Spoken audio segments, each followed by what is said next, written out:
After completing my university studies in Australia, I came back to Japan knowing that I had to look for a job. I attended a number of career fairs and talked with people from various companies. But something didn't feel right. I felt like my life was prepared for something else. Then, gradually, a feeling grew within me, a feeling that I wanted to help my father, Kyoshu-sama, and be of some use, however little, to the divine work of Meishu-sama. And so, one day in March 2005, at the age of 24, I told Kyoshu-sama that I wanted to be useful to Kyoshu-sama, to Meishu-sama. The first thing he said was, "We need to receive permission from Sandai-sama."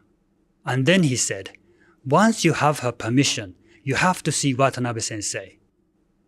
The next day, Kyoshu-sama and I were allowed to meet Sandai-sama, and we asked for her permission, the permission for me to be involved in the divine work. There, after granting her permission, Sandai-sama asked Kyoshu-sama, "What do you want him to do?"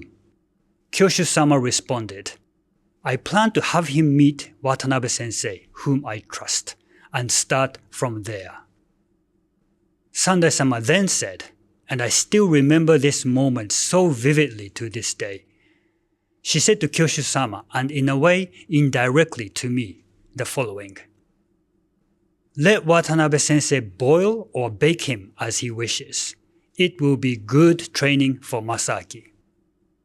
Boil or bake as you wish is a Japanese saying that means you can treat someone as you wish, freely, as you see fit. That is, Sandai-sama and Kyoshu-sama entrusted Watanabe sensei with the task of training and educating me.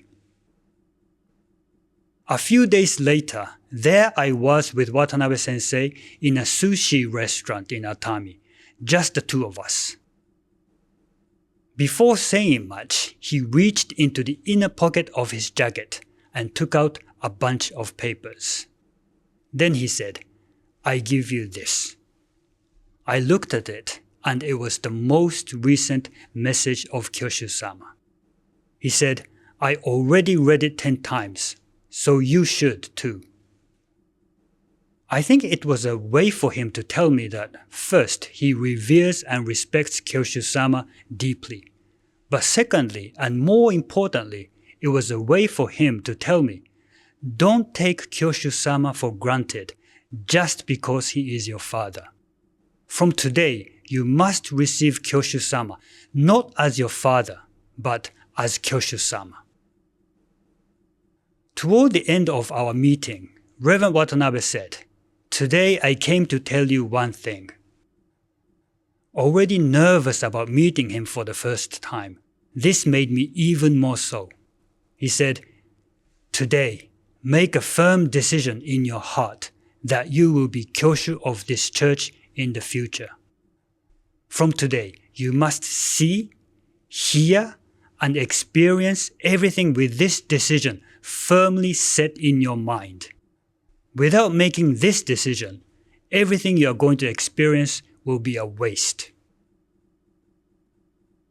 Not expecting at all to hear such a thing, I was stunned, speechless.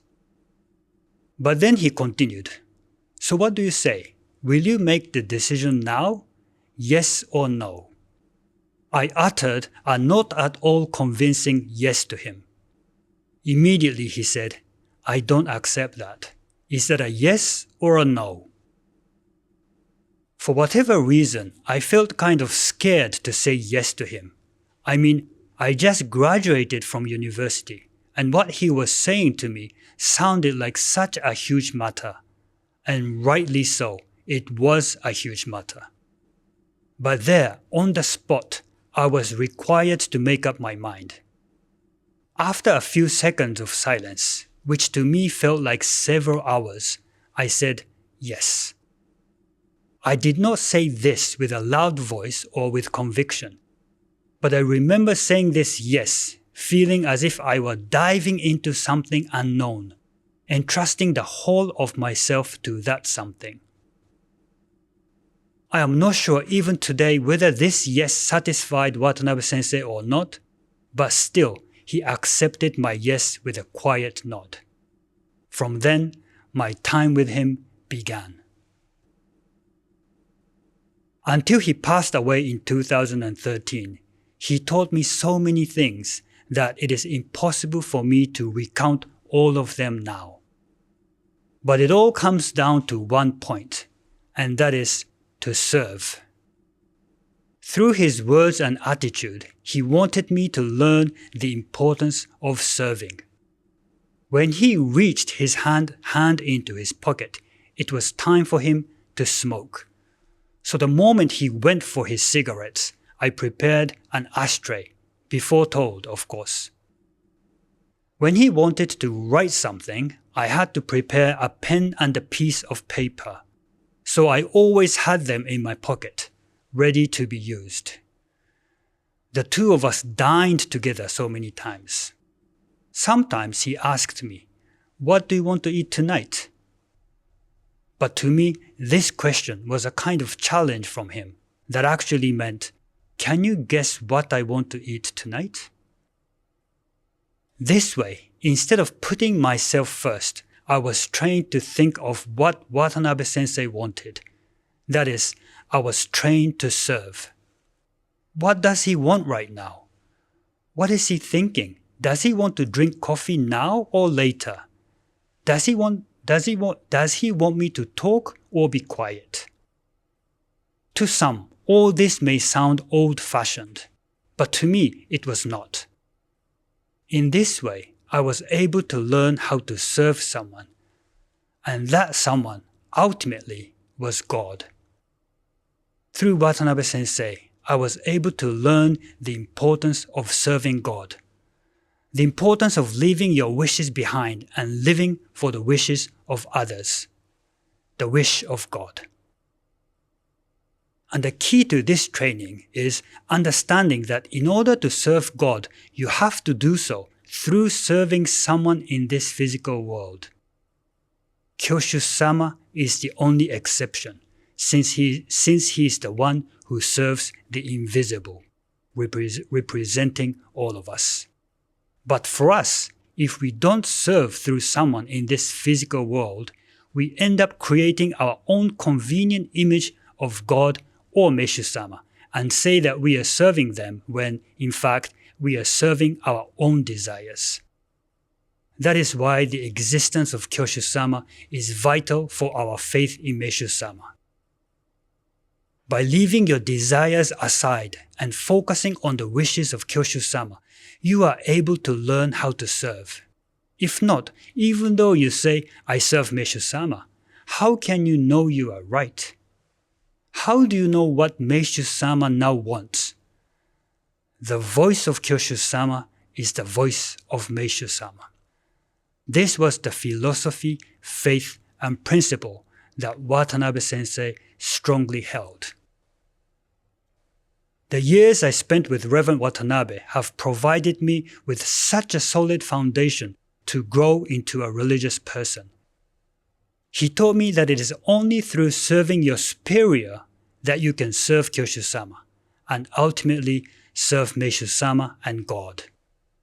At times, he was very strict with me, but without him, I of today do not exist, and I am forever indebted to him for the love he gave me through his training.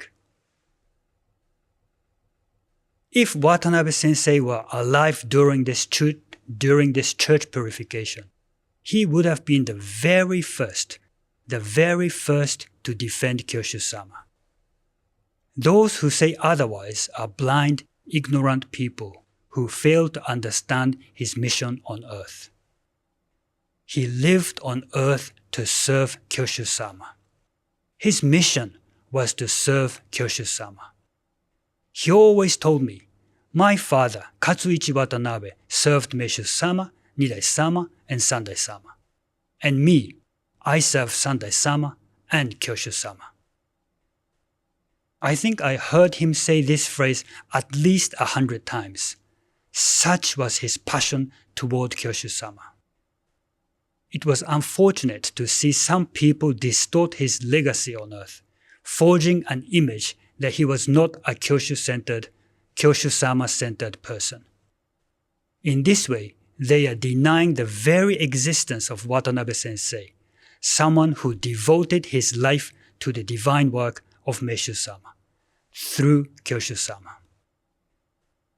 Do they really believe that Watanabe Sensei will be on the side of those who secretly follow and film Kyoshu-sama and Kyoshu-sama's wife? What nonsense! Throughout his life, he fought against those people to protect Kyoshu-sama, and he was attacked so much by them for doing so. But deep down, I believe they know. They know that they are betraying Watanabe Sensei by abandoning Kyoshu-sama. To them, I only have this to say. Watanabe Sensei is watching you, together with Meishu-sama, Nidai-sama, and Sandai-sama, and waiting for the day you repent. In Brazil, you who inherited the spirit of Watanabe Sensei stood up, and those who abandoned Watanabe Sensei left the true church of Meishu-sama. In Africa, you who inherited the spirit of Reverend Francisco, also known as Shikinyo, who was one of the principal disciples of Watanabe Sensei, stood up. Watanabe Sensei, the seed you sowed, the seed of Kyoshu-sama-centered faith you sowed, has now grown and is starting to bear its fruits. Sensei, my mentor, my only mentor, my gratitude to you forever.